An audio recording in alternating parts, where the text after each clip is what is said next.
hear from Rabbi Taub. Rabbi Taub was a rabbi at the yeshiva that I went to for 2 years, and I had the privilege of, when I was being introduced to Torah, learning from Rabbi Taub, and that was a real blessing, because Rabbi Taub delivers great content, but there's a lot of great content out there. Rabbi Taub delivers that great content with such enthusiasm and with such passion that hopefully will come across in Zoom. Those of you who have heard him in Rabbi Taub in the classroom, so it's contagious and it's an incredibly exciting experience. And hopefully Zoom will convey it as well.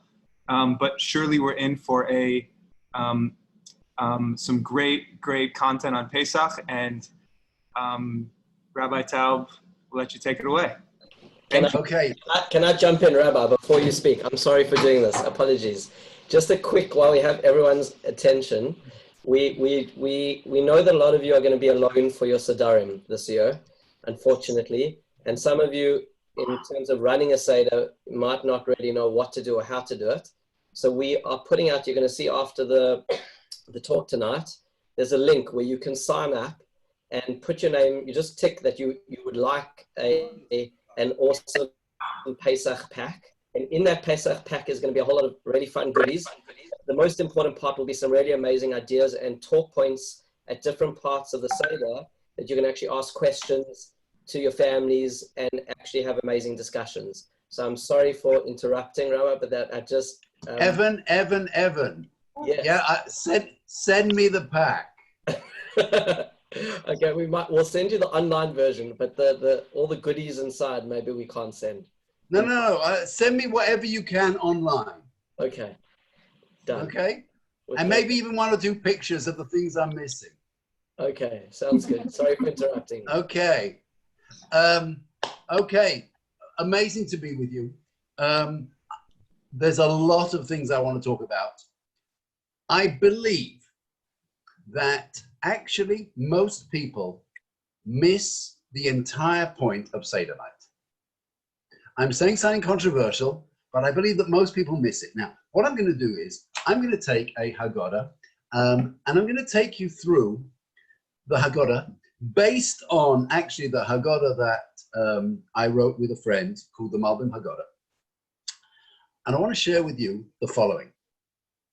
When we read the Haggadah, we are trying to fulfill a basic idea. And that idea is, it's a commandment to recount the going out of Egypt. That's why we're reading the Haggadah. We are trying to tell a story. Now, what I'm going to do is, I'm going to start from the beginning. And please listen carefully, because what I'm telling you is what I tell people at my Seder night. And for the next 5-6 minutes, the précis is so helpful. I want to ask you to notice, when do we actually start telling the story, which is the whole point of reading the book. Now, the first thing we do when we come home is we make Kiddush.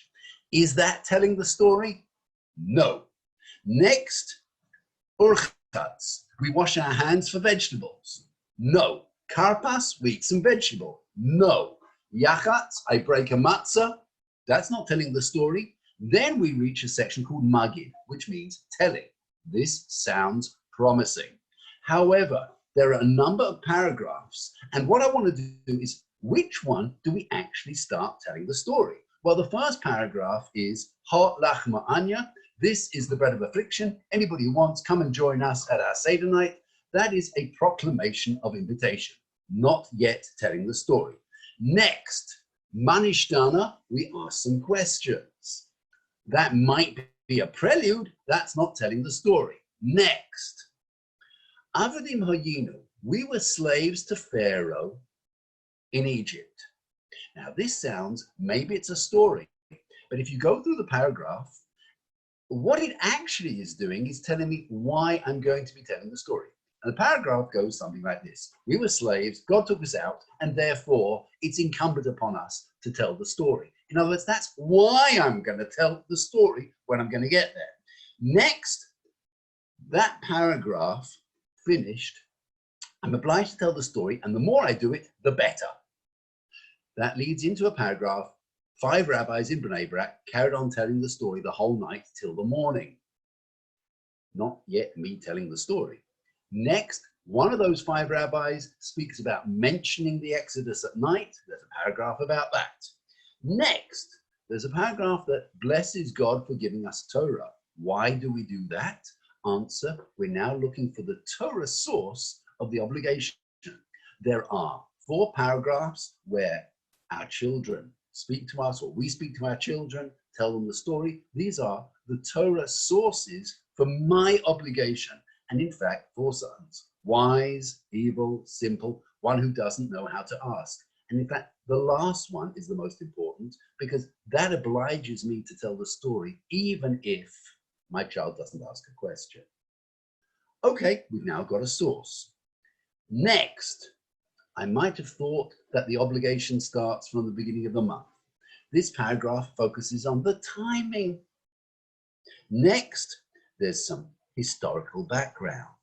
There are a few verses that give, from the book of Joshua, the background from before Abraham down to Jacob going to Egypt. Historical background, we haven't started. Next, in those verses, we're missing a very important element that we should be aware of before we tell the story.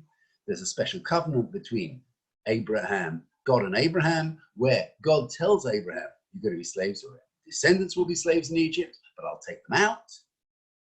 That leads into famous paragraph, V'hi she'omdo, it's this covenant that has maintained us. We are now about 10 paragraphs in, and we haven't started. The next paragraph, well, this is actually the destination. If we wanted to tell the story, we could actually cut and paste sections from the appropriately named Book of Exodus, going out of Egypt. That would be quite cumbersome. So what the rabbis did, ingenious, they took actually a small section from the Book of Devarim, Deuteronomy, that within 4 verses encapsulates the entire story. I'll read you those verses. First verse, and you'll see the first verse is, an Aramean tried to destroy my father. My father went down to Egypt. He dwelt there, few in number, and he became a great and powerful nation. We go down to Egypt, we become big. Next verse, the Egyptians were bad to us, they afflicted us, and they put hard labor on us, slavery. Third verse, we cry out to God, he hears us. Fourth verse, he takes us out. That is the story. Most people, when they run their Seder night, spend a long time till they arrive at this point in the Seder.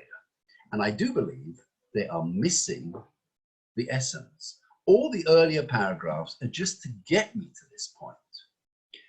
And at my Seder night, I go through those paragraphs super fast in 15 minutes, giving the explanations I've given you, what the function of each paragraph is. If people have things to say on those paragraphs, I say, that's fascinating. We have another 7 days, not tonight. Tonight, I am focused on this paragraph. I want to tell the story. Now, why am I telling the story? Why? Interestingly, who am I telling it to? Well, the Torah says, and you shall recount it to your child. So I'm telling the story to my child. Now, if I don't have a child, if it's just me and my wife, and actually, I know a lot of people this year who it's just going to be them and their wife. Then what? Husband tells it to his wife. And what happens if it's just the husband, no wife? He tells the story to himself. Now, why? I have to say, if I was telling the story to myself, there's not much I can tell me I don't already know. What's the point? Why am I telling me a story? And the answer is as follows. There's a paragraph in the Haggadah which says, a person is obliged to see himself as though he's a slave going out of Egypt. In other words, the Seder night is not primarily an intellectual experience. It's meant to be an emotional experience. And if you've ever spoken to somebody who's gone through a traumatic experience, and the person starts talking about the experience, it could be a Holocaust survivor, the person might start crying. Why? Because if they're telling the story, they're not just telling the story, what is actually taking place. They are re-experiencing the story. And that's why they're crying. When we tell the story, it's meant to be told in such a way that we actually experience the event. We are slaves and we're going out. How does one do this? How does one actually emotionally experience it? One year, when my children were younger, I said to them, I want you to write a diary. What was it like to be a slave in Egypt? I want you to write a diary, and we're going to read that diary at Seder. And I want it to be written with imagination, with some research. What was it really like? Another year, I turned to the children. We have a lot of Lego and Duplo in the house. I said, I want all the Lego and Duplo made into a pyramid now. And there they were, piling up the Lego and Duplo, making it into a pyramid. And that pyramid had pride of place next to our Seder table. Another year, I don't know how well this will come out, but without my asking them to do so, they took a doll's house that we had at home, and around the doll's house, they have all 10 plagues taking place. Let's see if this is a bit bigger. Here you might be able to see there is a poor zookeeper with his dead animals. That's the plague of pestilence. And we have next to it, we have boils. I don't know if you can see, it's a line of people scratching each other's back to relieve the pain. And they did all 10 plagues around the house. And we had that next to us. What I want to do for just a few minutes, I want to give you, remember, I get to this very fast. I've now got time on my hands. What am I going to do with that time? I would like to spend a few minutes telling you the story, a little bit, slivers of the story, for about 10 minutes, so you get a flavor of what you can do. Now, the way you tell the story will be a function of who's sitting around the table. How old are the people around the table? What's their level of knowledge and experience? Let's imagine that I am making a Seder for all of you. There's no little kids there, it's just grown-ups, and therefore I can do the story on a different level in a way that I might not do it if my 6-year-old grandchild was there, okay? So just for a few minutes, friends, Romans, and countrymen, lend me your imaginations. Let's imagine that it is a boiling hot summer's day in downtown Cairo. Our Jewish family live in a clay shack, and in the hot Cairo summer sun, that shack is like an oven. Early in the morning, boom! The door is smashed open, and there in the doorway is the Egyptian taskmaster, whip in hand. And he drags out the Jewish mother to work. The Egyptians actually swapped the men's and women's work as part of the psychological torture.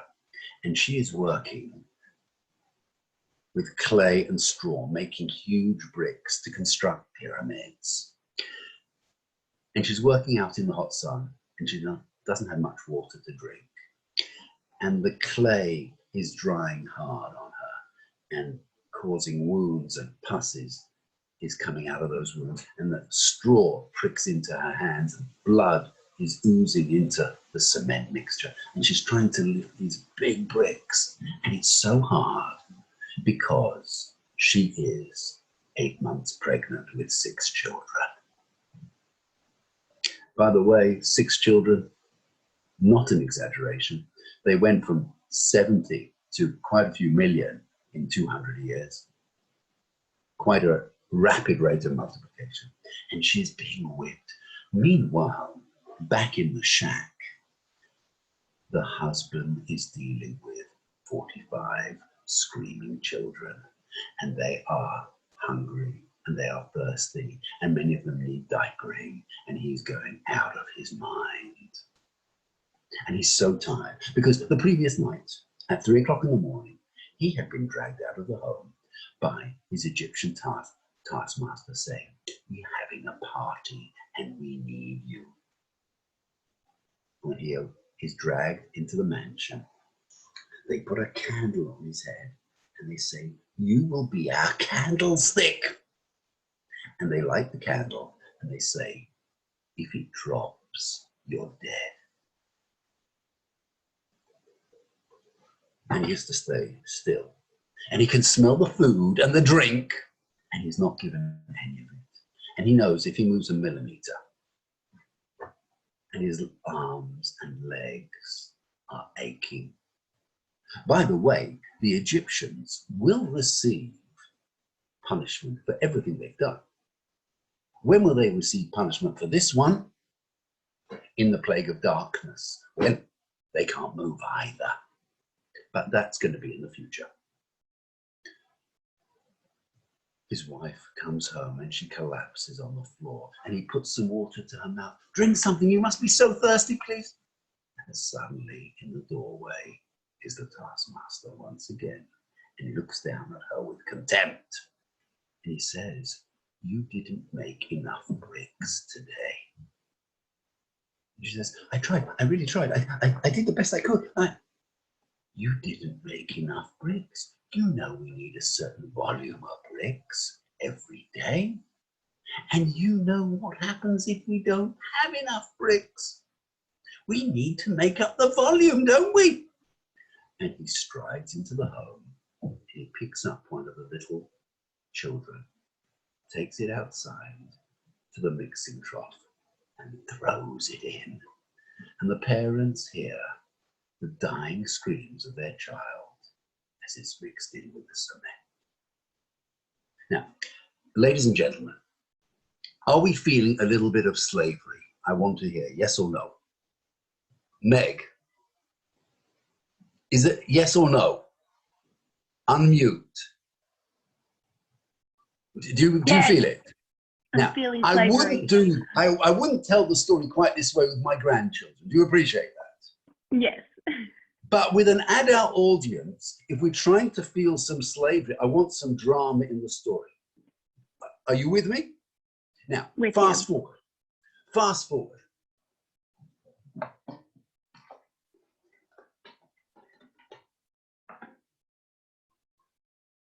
God appears to Moses. We're taking him out.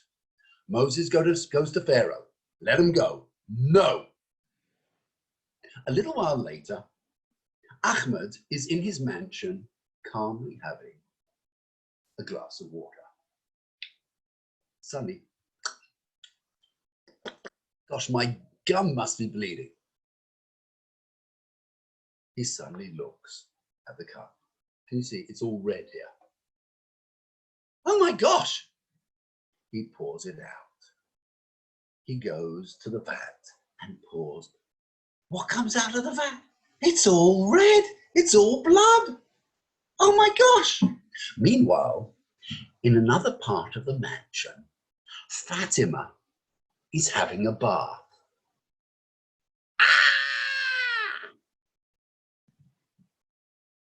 Realize there's going to be no water to wash it off. In the basement, David, the Jewish slave, is doing the Egyptian family's laundry for the week. Pink is going to be in vogue this year.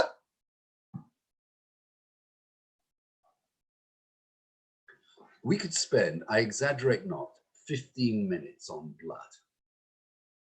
The cleanup job after blood that really knocked a lot of the stuffing out of them. Can you imagine, after that, they've been cleaning for weeks, cleaning blood. Suddenly Fatima goes into bed. She's so tired. I really need a good night's sleep. And suddenly, in the bed, she feels something slimy and it's pulsating. And it's a frog in my bed. Now, how long till she's out of the bed, feet in her slippers and making a run for it? Probably a nanosecond. But suddenly, at the end of each slipper, there's something soft and slimy and pulsating. Ah! And when she screams, something jumped. And she now has a frog in her throat.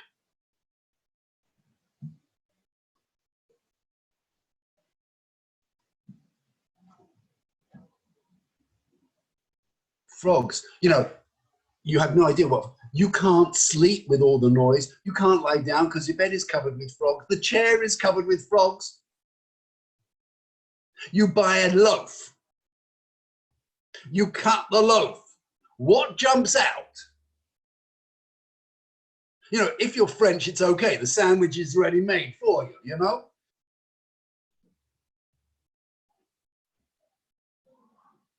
I move on because we don't have so much time.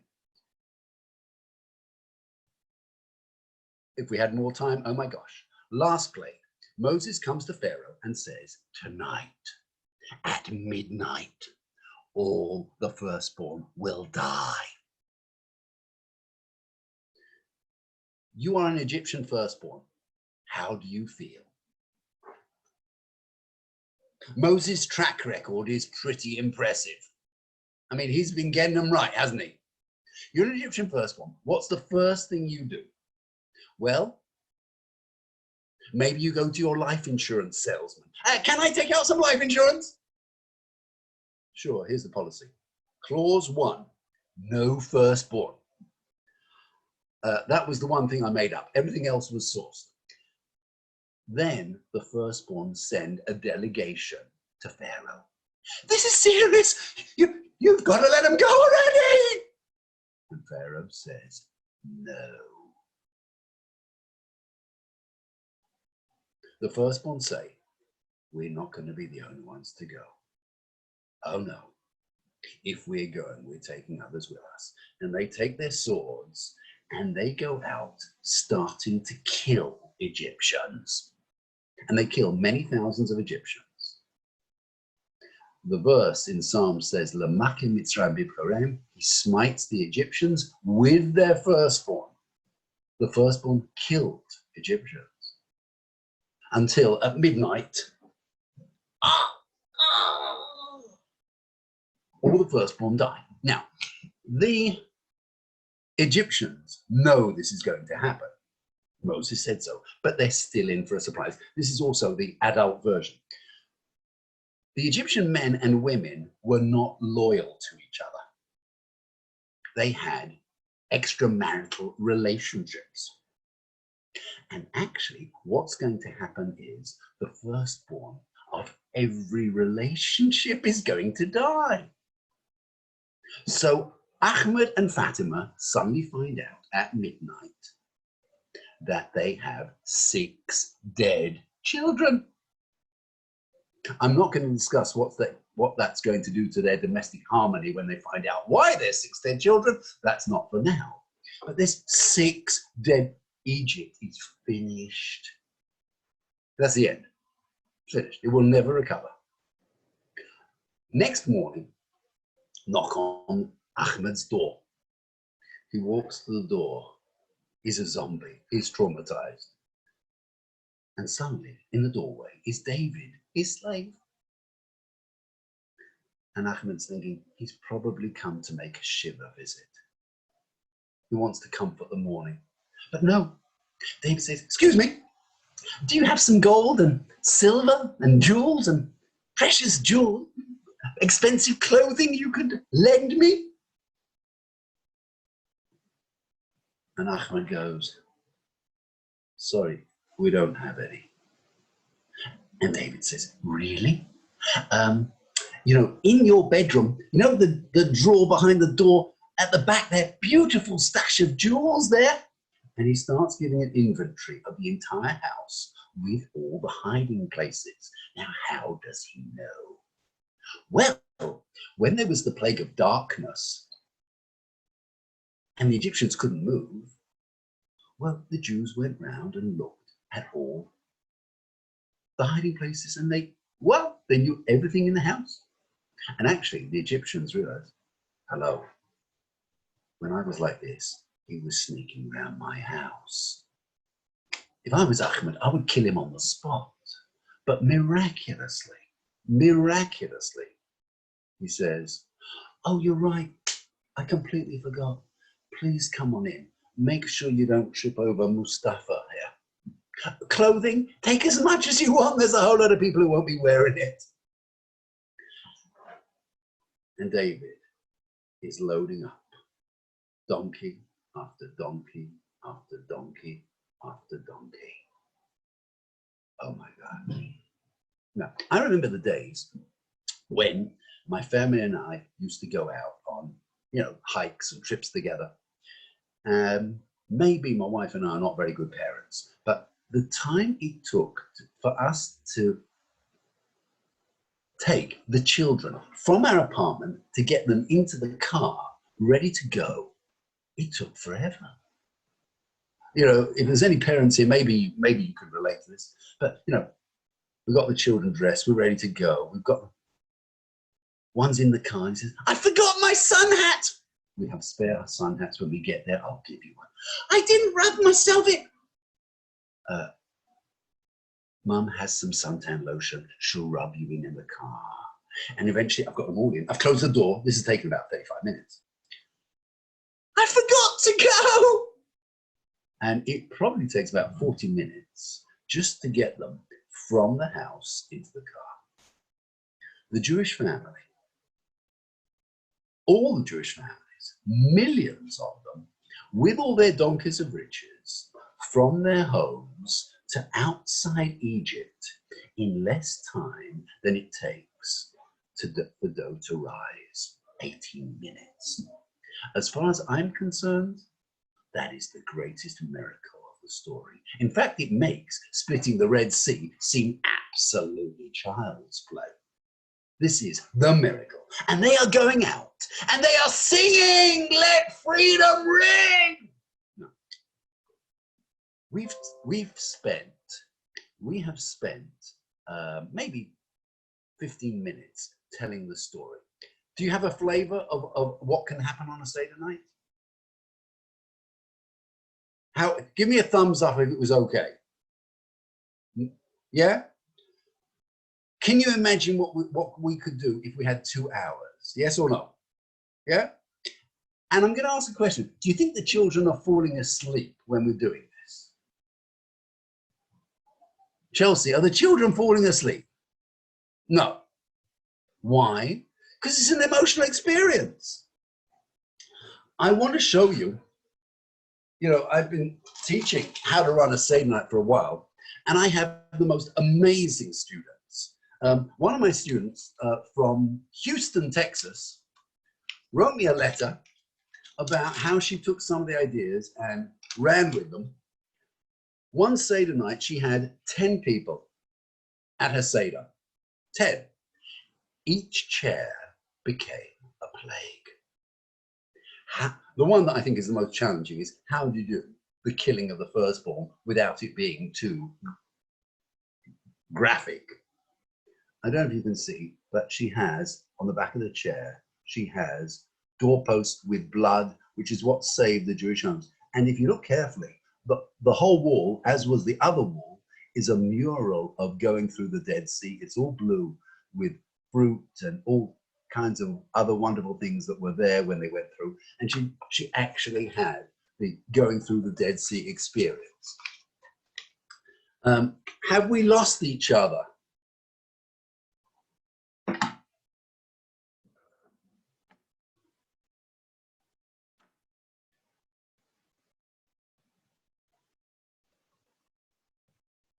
We're all here. We are here. Everyone's alive. So what do I need to do to get back? Do I click Zoom at the bottom of the screen? Yeah, we're back. Are we okay?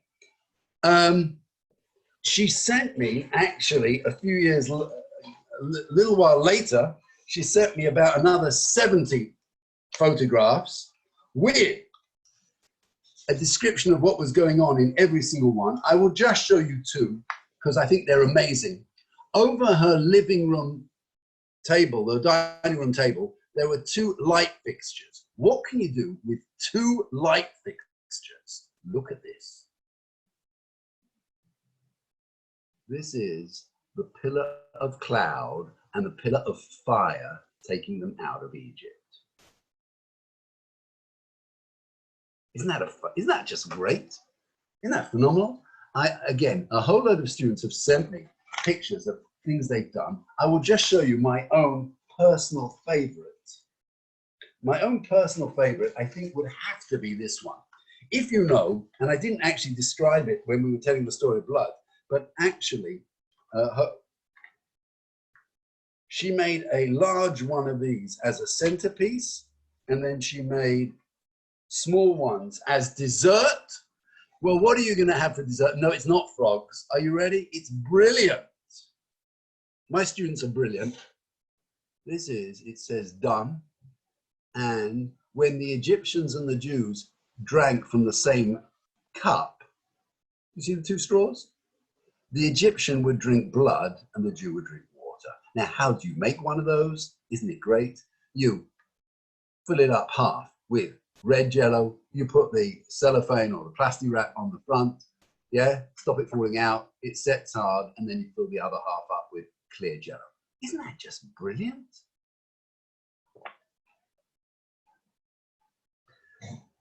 Now, we have discussed the drama of the story.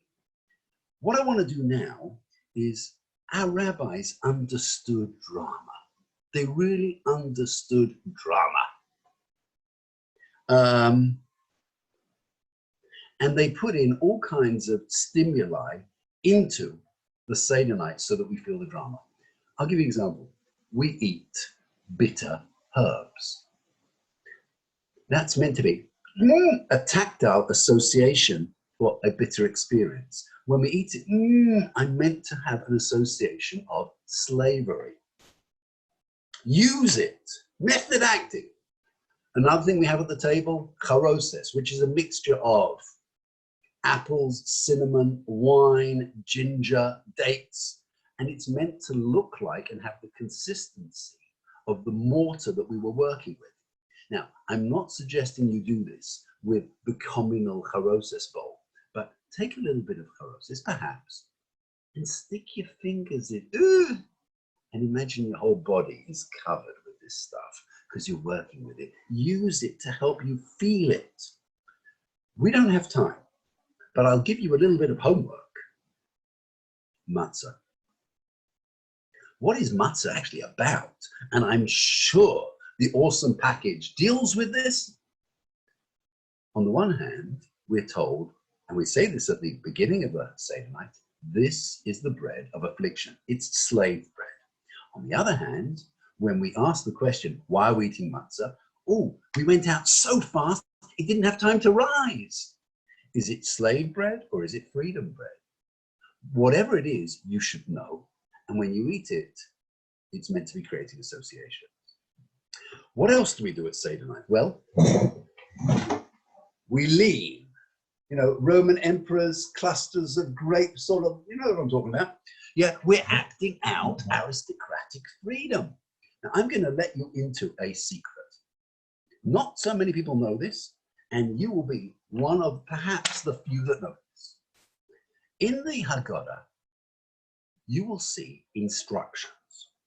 And the instructions go something like this. At this point, the cup is raised. At this point, the cup is lowered. At this point, the matzahs are covered. At this point, the matzahs are uncovered. And it's non-stop instructions. And many people's Seder night looks something like this. What's it saying, your Haggadah? What do we do now? Do you want to know what's going on? It's so fascinating, and most people don't know. Listen carefully. The cup is a symbol of freedom. The broken matzah is a symbol of slavery. Whenever the cup is up, the matzah is covered. Whenever the matzah is uncovered, the cup is down. It's always one or the other, never both. So for example, Hallel, Song of Freedom. Will the matzah be covered or uncovered? And the answer is, it will be covered and the cup will be up. This is stage directions. What emotion am I meant to be feeling? What emotion am I meant to be projecting? Well, just have a look. Is the cup up or is the matzah uncovered? Isn't that ingenious? Instant stage directions. So we've discussed telling the story. We've discussed some of the ideas that the rabbis built into the Seder to make it that much more dramatic. The Rambam, Maimonides, in his version of what you're meant to be doing, goes one stage further. And he says that a person is obliged not to see himself, but to show himself as though he's going out. And that's why many actually act it out. I know one person who, on Seder night, puts on a long white beard. I've reached a stage where I don't need to put one on anymore. And long white robes, and he is Moses taking his family out. There he is with a long stick, and he and the family all have a staff meeting, and he is taking them out. Some Sephardim have the custom to whip each other with scallions, spring onions. My approach to that is, it's a great idea if you are genuinely using it to think into the role. If it just becomes an object of ridicule, it's counterproductive. You know, we're trying to use the ideas. What is my approach? And I will speak for a couple of minutes about props.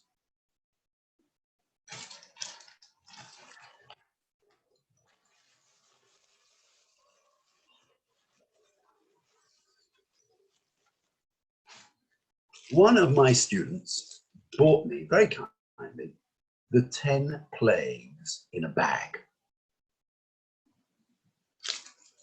Well, let's see what we have here. Now, here we have two 1.5-inch polystyrene balls. This is meant to convey the plague of hail. I happen to think it's pathetic. Hail was huge blocks of ice and fire. And if they hit you, you were killed, roasted, and frozen all in one go. I would rather rely on my ability to describe hail than use this. Or, for example, the plague of wild animals. Tigers ripping children limb from limb.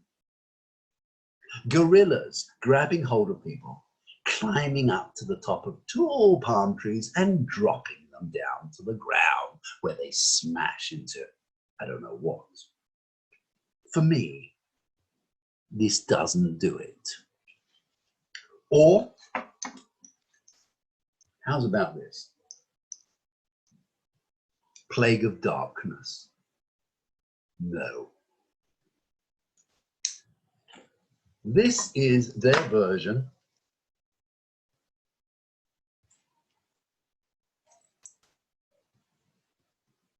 of locust. Those of you who are entomologists will recognize that this is not actually a locust. This is a praying mantis, but that's probably the best that they could do.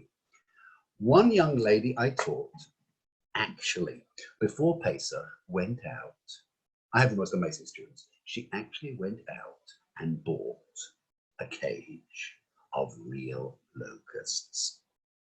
Wow. And at the appropriate point in the Seder, the family all went to look at the locusts.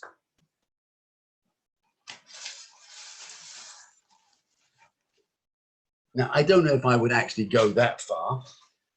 I definitely do not like the praying mantis, but this one is okay. This is a 7-inch model of it, and that actually is a little bit scary. Can you see that all the way down in Australia? Yes or no? Yeah, this one doesn't. Now, this one is borderline, but I think it has a certain quality to it. Here we have a frog. Can you see the frog? Yeah. And this frog actually, if I squeeze them, actually starts jumping, and I quite like this one, so I use that one myself. Props. Do they help you? If they help you and they actually create the atmosphere, go with it. The next thing that I want to talk about, which is so important, great drama requires a great script. I believe that this script is amazing, and I'm going to explain to you why. A friend of mine, David Lesker, one of the world experts in public speaking, told me about research that a British professor, Professor Atkinson, carried out. Now, Atkinson studied many of the great speeches of history. We're talking about political speeches, great speeches in literature, and he wanted to see what makes a great speech work. Atkinson came up with 3 elements, which if you incorporate into your speech, can upgrade the whole drama of the speech. Atkinson calls them contrast, 3-point list, question. I'm going to explain and give you examples. Are you ready? Contrast. Great drama is often built on contrast, okay? And we're looking often for contrast with similar styles in the contrast. I'll give you an example. When I speak to Americans, perhaps the most famous line from any American presidential inaugural address, John F. Kennedy. Everyone knows this line. Now, Kennedy wants to say, don't think what you can get out of America. Ask, what can you contribute? How does JFK do it? And look at the contrast. And that's why this line is so famous. Ask not what your country can do for you. Ask what you can do for your country. Another line. Perhaps the most famous speech in literature. To be or not to be? That is the question. And the rest of the speech is whether this or this, whether this or this, whether this or this, and it's contrast, contrast, contrast. What's the greatest, widely regarded as the greatest speech in the last 100 years? We're talking about Martin Luther King. I have a dream. I'll give you one line, and please listen to the end of the line. Pick up on the alliteration of the K sound and look at the contrast. I have a dream that my 4 little children will one day live in a nation where they will not be judged by the color of their skin, but by the content of their character. Not by the color of their skin, but by the content of their character. Brilliant contrast. 3-point list. Mark Antony. Funeral oration. Hesped for Julius Caesar. Friends, Romans, and countrymen, lend me your ears. Friends, Romans, countrymen, Boom, boom, boom, 3-point list. And it's fascinating. It doesn't work with 2 and it doesn't work with 4. Listen carefully. Friends, countrymen, lend me your ears. Doesn't work. Too short. Now let's make it a 4-point list. Friends, Romans, citizens, and countrymen, lend me your ears. It's too long. It has to be 3. If you want to know why 3, what's so special about 3, one of the great masters of Jewish thought, the Maharal, in his famous speech, yes, Drush ala Torah, speech about Torah, discusses why 3. I just want to go back again, friends. Look carefully. It's so famous. I'm going to show you why it works. Friends, Romans, countrymen, lend me your ears. I come to bury Caesar, not to praise him. The evil that men do lives after them. The good is oft interred with their bones. So let it be with Caesar. And what William has done is a 3-point list followed by 2 powerful contrasts. That's why the lines work. I can't resist. I am going to spend just 2 more minutes because I am British. I don't know if anybody ever picked up the accent, but I actually do come from England. During the Second World War, Churchill, fortunately, Britain, the Royal Air Force, vanquished the Luftwaffe, and Britain won the Battle of Britain for aerial superiority over the Channel. Churchill wants to say, it's a nice victory. We got a long way to go. How does Churchill do it? Are you ready? It's brilliant. It's genius. This is not the end. This is not even the beginning of the end. It is perhaps the end of the beginning. And what Churchill has done is a 3-point list with a double built-in contrast. End, beginning of the end, end of the beginning. It's brilliant. One final example. He wants to say, we owe a lot of gratitude to the British pilots. How does Churchill do it? Winston, genius. Never in the field of human conflict has so much been owed by so many to so few. And once again, it's a 3-point list with a double built-in contrast. So much, so many, so few. Questions. That's Atkinson's third idea. To be or not to be. Ask a good, often rhetorical question and it creates drama.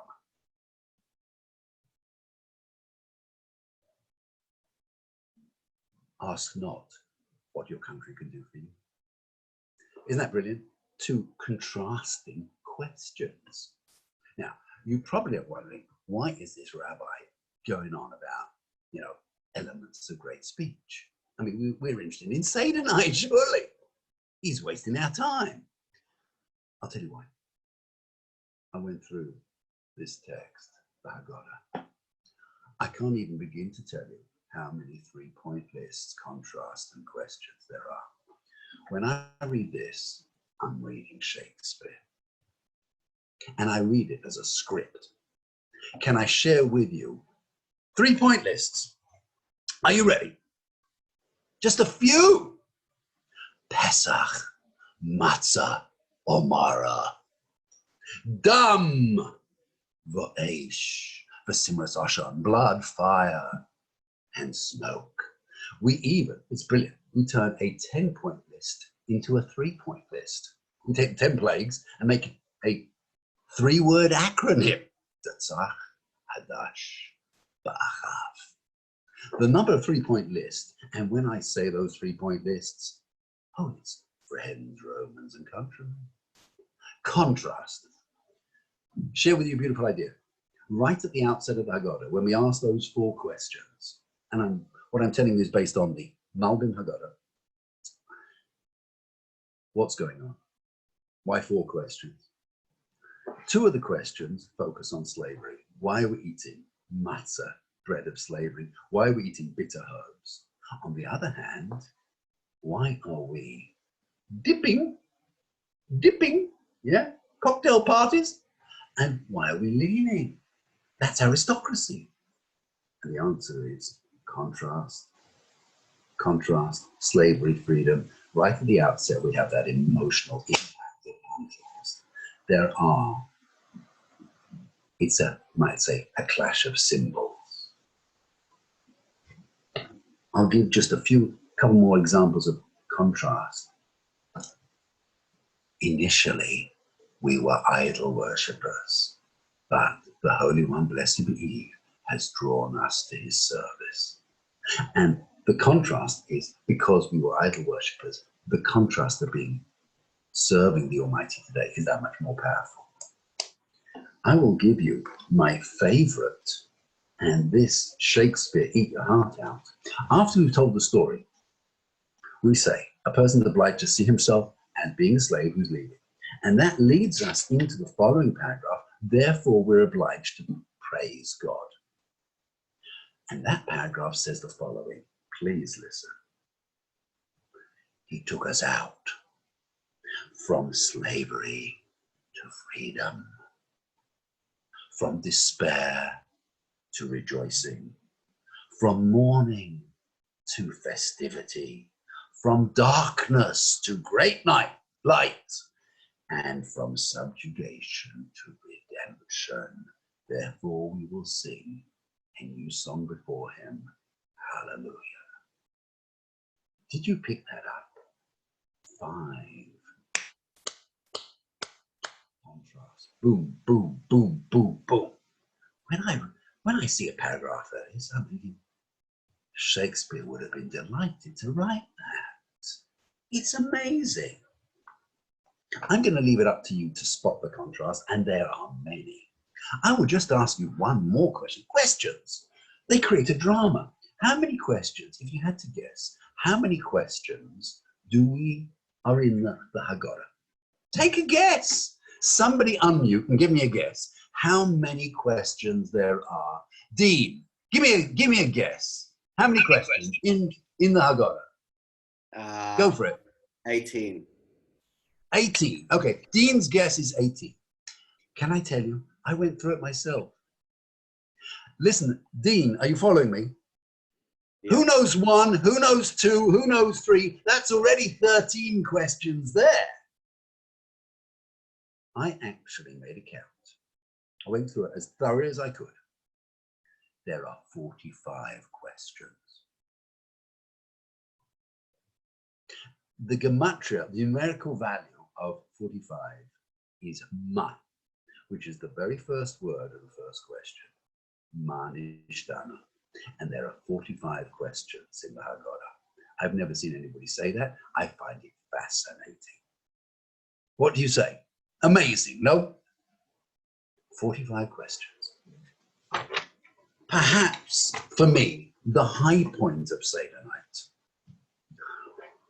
We've told the story, and we've used all the drama that we can. And we actually feel we are slaves, and God is taking us out. And what do we do now? Do you know what we do now? We're going out. We are singing. And what do we sing? We sing something called Hallel. Hallel. And Hallel includes a line, B'tzeit Yisrael miMitzrayim, when the Jewish nation left Egypt, and we are singing. Now, there's one problem with this singing. It's a very interesting problem. It's actually a problem that we learn a law about reciting Hallel from Hallel itself. And there's a verse in the middle of Hallel which says, Mimizrach Shemesh ad Movoyo Mohulol Shem Hashem. From sunrise to sunset, God's name is praised. And we infer from that actually you can only recite Hallel from sunrise to sunset, which means that you can only recite Hallel during the daytime. And what are we doing? We are actually reciting Hallel at night. How do we do that? One of the great commentators on the Talmud, Rabbi Nissim, the Ran, gives the most mind-expanding answer. He says there are actually two types of Hallel.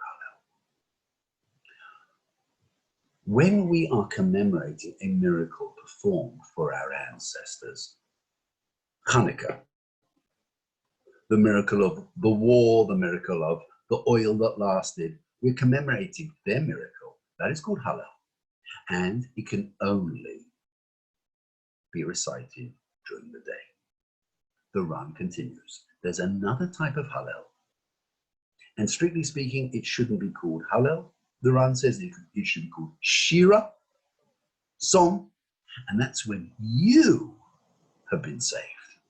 When you have been saved, whenever it is, you sing Shira even at night. Why are we singing at night? The answer is because we are slaves and we are going out. We're not commemorating what happened to them. This is us. And therefore, actually, we are not singing Hallel, we're singing Shira. Whoa. Maybe we could put it as follows. It looks like Hallel. It sounds like Hallel, but it's not Hallel. 3-point list for a double built-in contrast. Hopefully Winston would be proud of me.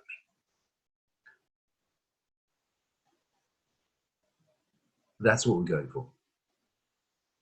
We're going for an emotional experience using all the techniques that I've spoken about. How you tell the story, the detail of the story, the drama of the story. We've spoken about the fact that the rabbis built into the Seder so many things that help us with our method acting, whether it's the Morah, whether it's the Charoses, whether it's the leaning cups. We've spoken about acting out the story. We've spoken about props with provisos.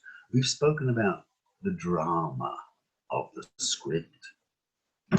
If you use all these techniques and you put some preparation into it, I'm sure it will be an amazing experience. If any of you have pictures, photos that you would like to send me, I am an incorrigible plagiarist. I will use them next year in classes I give on running a Seder. I would be delighted to receive it. It should be an amazing Seder night for all of you. And again, the high point, that Hallel, we're going out. Let freedom ring. It should be sung with joy, with elation, and with gratitude. 3-point list. Young ladies and gentlemen, have an amazing Seder. I look forward to the time where we will learn together. Yes, face to face, not over Zoom, but hopefully in Jerusalem. Hopefully very soon, when Mashiach comes, we'll all be here learning together, preparing for wonderful festivals. Have a wonderful Chag Kosher V'Sameach. Thank you so much. Are there any questions? Okay, all the very best. Lovely seeing you. Thank you. Thank you.